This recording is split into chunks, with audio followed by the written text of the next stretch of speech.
the 16th meeting of the Procedure and House Affairs Committee. We're here today in order of reference of Monday, February 10th, C-23, an act to amend the Canada Elections Act and other acts and make consequential amendments to certain acts. And we're fortunate to have the Minister here with us today. We will be having an hour of questions and answers with the Minister. The committee will then go, we'll have some committee business to do. Mr. Christopherson will have the floor on his motion in public after we finish with the Minister for the start the second hour. So, Minister, yes? Yeah, Mr. Lameron. Yeah, Mr. Chair, I did want to actually get a better understanding, and I would look for your thoughts on this.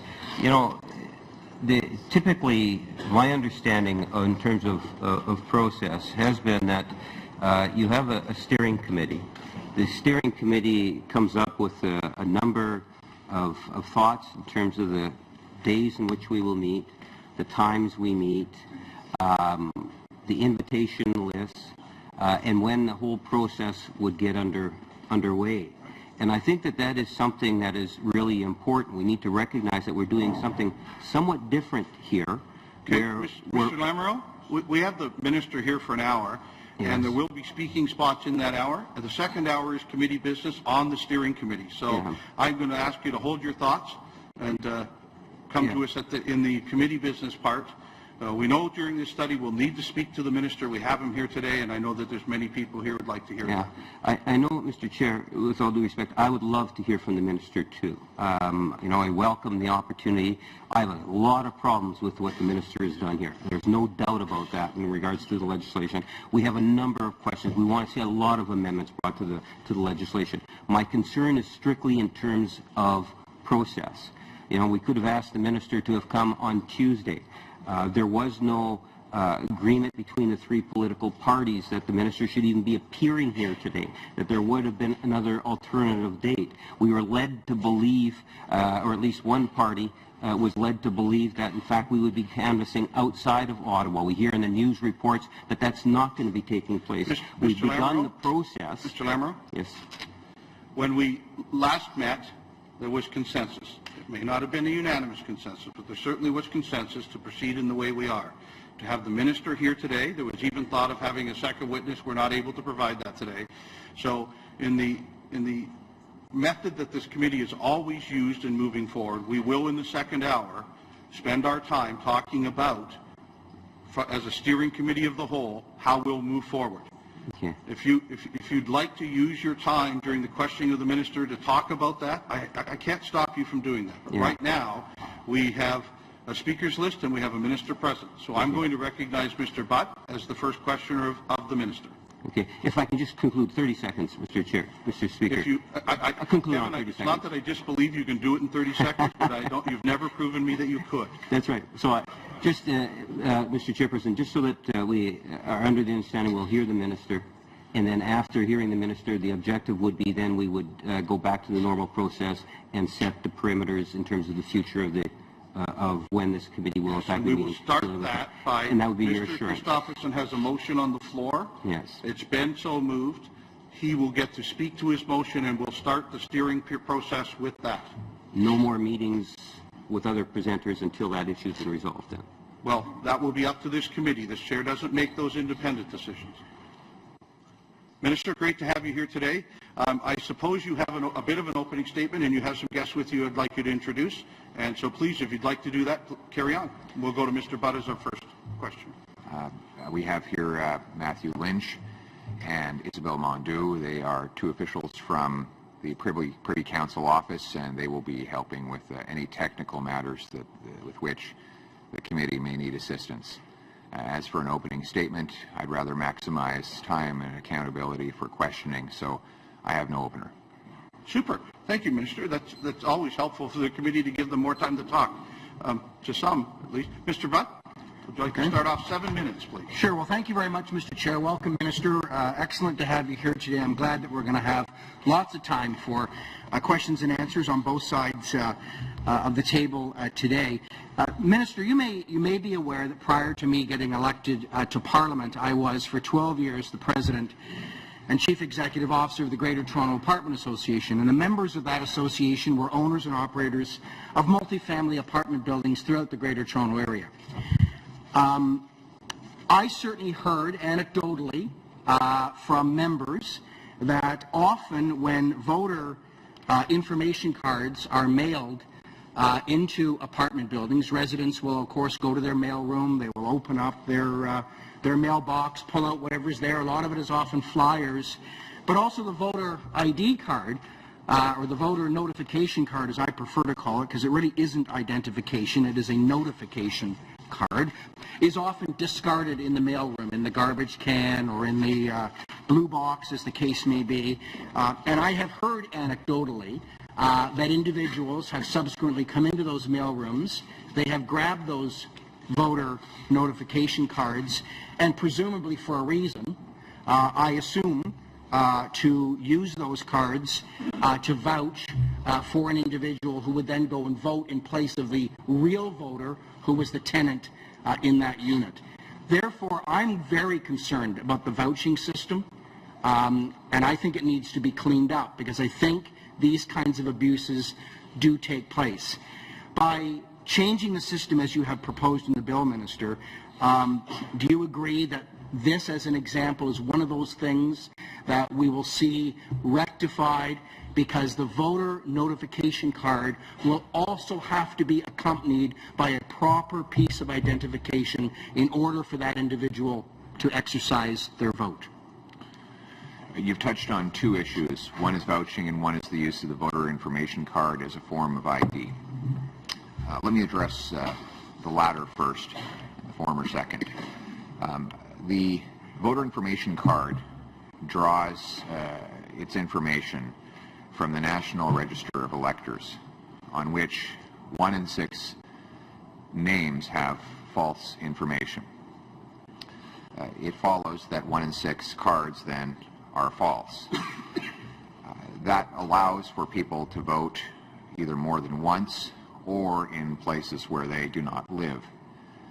We saw an example of this in the Quebec television show Infoman, where 2 Montrealers received 2 voter information cards each. They each voted twice. And they called it the Elections Canada 2-for-1 special. Canadians voted for many years without using the voter information card as a form of ID. It has been piloted in recent elections by Elections Canada. Due to the inaccuracy in the lists on which the card is based, we are ending the use of that card as ID. The card will still be available to inform electors of where they vote.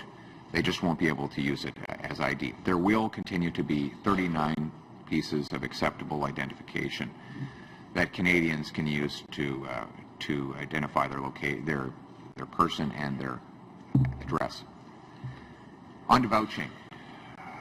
I've regularly cited the statistic that in 4 ridings audited by the Neufeld review, there were a 25% rate of irregularities when vouching was used.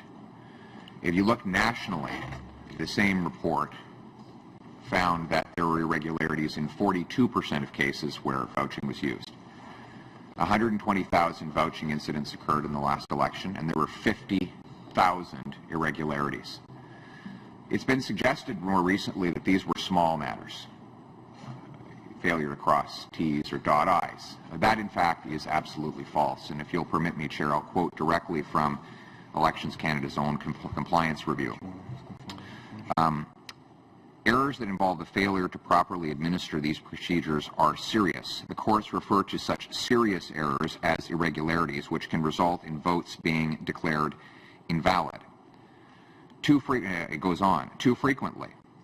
The errors are so serious that the courts would judge them to be irregularities that violate the legal provision that establish an elector's entitlement to vote. On page 10, it says, nonetheless, the case found that elections officers made many serious errors in their duties on Election Day in the 2011 Etobicoke Centre election, and the Supreme Court made it clear that such errors in other circumstances could contribute to a court overturning an election. And if I could quote right from the Supreme Court, in recognizing that mistakes are inevitable, the court does not condone any relaxation of training or procedures. The CEO has an obligation to ensure, as far as reasonably possible, that procedures are followed. Failure to live up to this mandate would shake the public's confidence in the election system as a whole and render it vulnerable to abuse and manipulation. Those are very serious words from our Supreme Court directed at the CEO of Elections Canada in the aftermath of mass irregularities. We are going to end these irregularities by ending the use of vouching and voter identification cards to voter information cards to ID voters. Thank you. Under a minute, Mr. Supplementary, Minister, can you give us a couple of examples of some of the 38 pieces of identification? You don't get them all, obviously, but some standard ones that most Canadians probably would have that they could bring on the day of voting to vouch for who they are? Yes, there are student ID card, provincial, territorial identification cards, liquor identification cards, credit and debit cards, public transportation cards, the CNIB ID card for the blind, firearms possession and acquisitions, status cards for First Nations, attestation of residence issued by the responsible authority of a First Nations band or reserve. The list goes on and on. There are one of the following issued by the responsible authority of a shelter, a soup kitchen, a student/senior residence, or long-term care facility. These are just a few of the many examples of acceptable ID that will continue to be allowed under the Fair Elections Act. We'll switch now 7 minutes. Mr. Christopherson, I think you're going to share, but we'll start with you. Thank you, Chair. Thank you very much, Chair, and thank you, Minister, for being here today. Minister, you'll appreciate that in the making of laws that there's two main components. One is the actual substance of the law being proposed and the implications of the changes. The second one is, in a parliamentary democracy, the process that we use to amend our law. So there's the substance of the law, and then there's the process. I have to say, Minister, that on process, you've already got a democratic deficit. You did not consult with the Chief Electoral Officer beforehand, notwithstanding your little welcome, nice to meet you, how you doing meeting. For the best of knowledge, I'm not aware that you had any kind of consultation, private or public, with groups across Canada. This was all done from within inside the Conservative world. And then sprung upon the people, rammed it through the House, and then said, in justifying ramming it through the House, that the reason is it's okay to do that because we do all the real hard work here at committee. We have asked, given the importance of this bill, for some cross-country hearings to get outside the safety of the Ottawa bubble, the political safety of the Ottawa bubble, and get out and let people have their say about their election. Minister and Chair, this is a substantive piece of legislation. It has significant implications for our democracy. We have serious concern that there may be around 120,000 Canadians that could lose their right to vote as a result of these changes. We're very concerned that these changes will bring big money back into Canadian elections. And we're concerned, seriously concerned, about the muzzling, the apparent muzzling of the Chief Electoral Officer, among other concerns. And all we've asked for, in terms of process, you call it the Fair Election Act, we're looking for a fair process. And it looked like we might have some sunlight on this subject. Negotiations started, but they abruptly ended, and the government said, no, they're not interested. So, given the fact that this Parliament felt that it was important enough, and we agree it was, in 2012, for the Foreign Affairs Committee to go all the way to Ukraine to study their democracy, that it's equally important here in Canada that we take the time and the money to study our own democracy. Not only that, in terms of arguing that it's too much money, we just approved the other day, notwithstanding our refusal to allow it to go through the House, but the committee approved travel for the Trade Committee to go to 10 cities across Canada and the U.S. So, Minister, my question to you is, and it's a very simple one,